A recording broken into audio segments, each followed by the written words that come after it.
முகத்தில் கண்கொண்டு காண்கின்ற மூடர்கள் அகத்தில் கண்கொண்டு காண்பதே ஆகும். அதனாலதான் நம்ம சிவபூஷையில அந்தரியாக பூஷை, அப்புறம் வெளியில பூசை, புறத்திலையும் பூசை, அகத்திலையும் பூசை. அந்த அகத்துல செய்யற பூசை ஞானத்தை சேரும், புறத்துல செய்யறது கிரியையை செய்யும். ரெண்டு பக்கமும் செய்யணும், கிரியையும் செய்யணும், ஞானமும் அடைவதற்கு உள்ளே செய்யணும். ஒரு பாத்திரம் இருக்குதுன்னா அதை சுத்தம் பண்றோம்னு வச்சுக்கோ, வெளியில மாத்திரம் விளக்குனா போதுமா? வெளிய விட உள்ள முக்கியமா விளக்கணும். இது நல்ல கருத்து.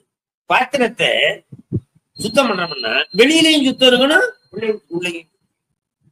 அதே போல வெளியில செய்யற இடங்கனாலே புறம் சுத்தமாகுது, உள்ளே செய்யற பூஜைனால அகம் சுத்தமாகுது.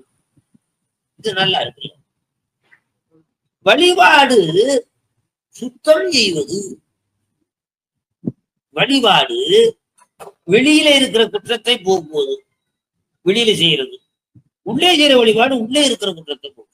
பாத்திரத்தை இருபுறம் உள்ளேயும் வெளியிலையும் கழுவுவது.